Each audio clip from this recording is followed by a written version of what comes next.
Hey guys, Seth here from Silver Soul Gaming, and welcome back this week for another video. This video got delayed a lot longer than I would have liked to have had it out, but let's talk about Borderlands 3, and let's have my kind of sort of review slash opinion on the game. Straight up, I did not really like this game. I know a lot of people out there do like it, but for me, I just didn't like it. I do like Borderlands 2. I thought it was a fun game, but I played that when I was like 14, so I don't know. It just isn't my cup of tea. Now let me just say, this game, it's a good game. Like, it's fine. I think it's a fine game, and it's definitely not a game of the year contender by any means, but it's a good game. I will say that it is good, and if you're a fan of the series, you're definitely going to like it. But I'm just going to fucking list off these big pile of negatives I've got here in front of me. Straight up, my biggest issue with Borderlands 2 is the writing. It is cringy, it's not funny. At times, the dialogue in this game is so just bad. It's not good. And it frustrates me when I have to listen to a joke about some chick needing coffee and how she'll kill anyone to get it. I know they're trying to go for a little bit of a relatable thing and going OTT, but at the same time, it's not fucking funny. I did not laugh at any of those jokes. It made me a little angry having to listen to them. So yeah, I just don't think the writing is necessarily great. I struggled to finish the game, and the story is fine. Like, it's nothing special. I don't think it's anything great. And it's good, don't get me wrong, it is good, but like, it's nothing amazing. It could have been better, I guess, but the story, all they're doing is trying to make fun of internet personalities with the two villains. Why did I call them anti-heroes? The two villains are the villains are a parody of what an internet personality is, and it's not funny. I just don't laugh at anything. So yeah, the writing is not great, and in my opinion, it isn't very funny. I think Borderlands 2 actually was a little funny. That being said, I'm not a massive fan of the genre of the shoot 'em up kind of RPG genre. It's not my kind of thing, so let me just say that before I get into the rest of this review. But as someone who enjoys reading and enjoys talking about writing, the writing for this game was not great, and the dialogue really suffered because the writing was just terrible. Now, let me get into the gameplay aspects. It isn't constantly fun, this gameplay, and there's no strategy to it, and after about, 6 or so hours, I got very, very, very bored because it just kept being the same thing over and over again. With no strategy, nothing there to keep me really intrigued and thinking. So long as I had a gun that was my level, I was fine. Yeah, that was the only thing I worried about through the whole gameplay. So long as I had two or three good guns that were my level, I was fine. I didn't have to worry about anything. And if I'm being honest, I just didn't enjoy it at the end of the game. I was so bored and sick, and I struggled to finish this game because of the poor writing and just repetitive gameplay. It's frustrating. I just didn't find it that fun.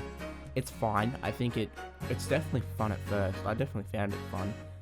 But after about, the first couple of hours into the game, I'd had enough. Especially when the prologue in this game, it's not called a prologue, but it is the prologue because you're stuck on Pandora for the first couple of hours and nothing. You can't really do everything at that point, so I call it prologue. That prologue is so fucking nothing. It goes for too long, okay? It's frustratingly long. They really should have shortened that down to an hour if at most, but it took me 2 hours because I was doing all the side missions on the map. So I know that's me saying that now, but it still went for too long. I think it could have been shortened down to a lot more. So yeah, the game took me a lot longer to finish than I thought. The graphics, I think, are good in this game. That's definitely a good thing I'm going to say here, is that the cel-shaded graphics look great, and they just look better this time around. That is something I will absolutely applaud the Borderlands series for doing. is for always having great shell shaded graphics, and they always outdo Telltale, who don't really exist anymore. And you know, there's not many other games that do it, but that is, you know, a good part of the game. I will say is that the game looks amazing, and it can actually compete with other titles, but it looks timeless at the same time whilst also being up to date. And look, don't get me wrong, the gameplay in this game has fun gimmicks, but they are just frustratingly, and it's not enough there to keep it intriguing and refreshing.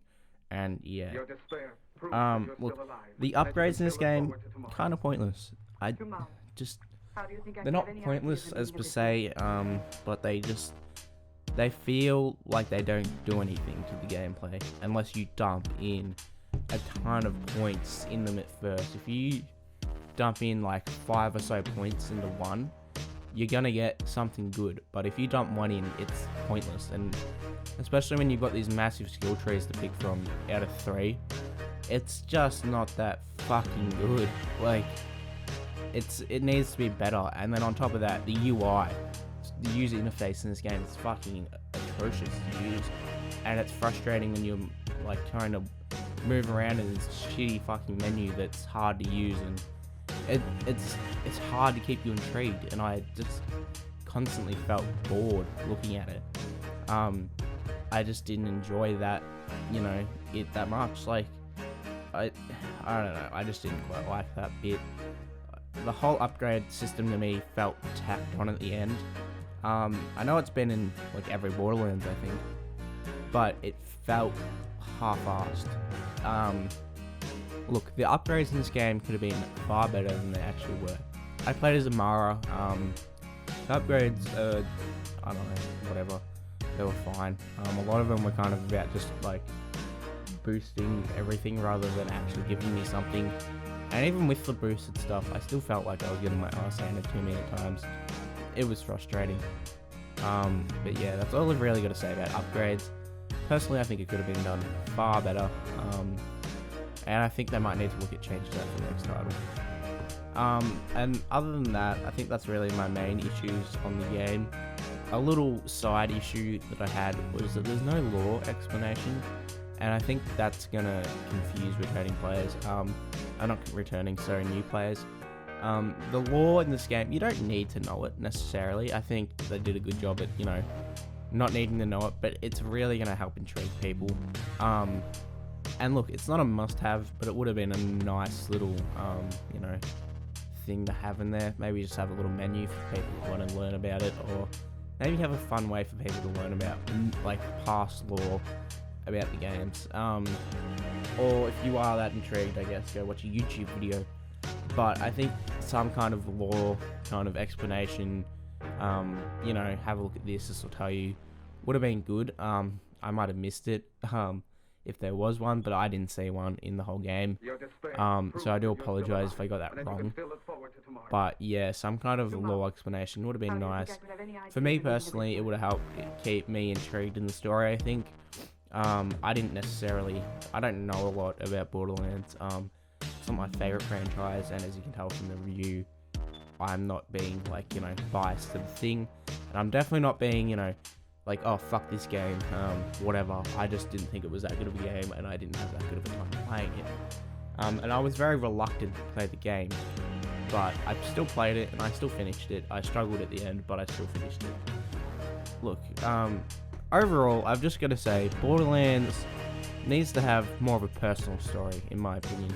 Rather than choosing from multiple characters, I think a character who is tied to the story in a personal way and has its own dilemmas, and they can give us proper dialogue and cutscenes and make the story feel more important, rather than just doing it through side characters, which isn't the same. I know they tried to do it with the side characters by taking away one of their powers, who was a character in the first game, but it just doesn't fucking work. It's just not the same as if it's you, and it would make more sense if they did that to the main character. But look, there's a gem in here somewhere, and don't get me wrong, the game can be fun at times, but its lack of strategy and repetition makes the game get old very fast, and is only going to drive away newcomers to the series. But there is definitely enough here for those fans, and that's all I've got to say. look, overall, my score would probably be about a 6.5 out of 10. If you're a past fan, you're definitely going to enjoy it, I think. If you're new, maybe you just want to miss, unless it intrigues you, feel free to get it. Maybe play the first couple beforehand, like the pre-sequel, and they're all very cheap at the moment. You might have even got them on the PlayStation for free when they were on the PlayStation Plus for free. Yeah, thanks for watching, guys. You can go check out our Twitter, our website, our Twitch. It's all in the description. The website has nice personal articles up there. They've got a nice personal touch to them, I think, much like this YouTube channel does. So feel free to go read some articles. I enjoy reading them. I don't enjoy reading a lot of internet articles, but I do enjoy reading ours. And you can check out my links in the description. I'm going to remove my YouTube channel link because I haven't uploaded them there in almost a year. So make sure you go check out my Twitter, my Twitch where I stream, all that good stuff. And I'll see you guys next week, hopefully, for another video.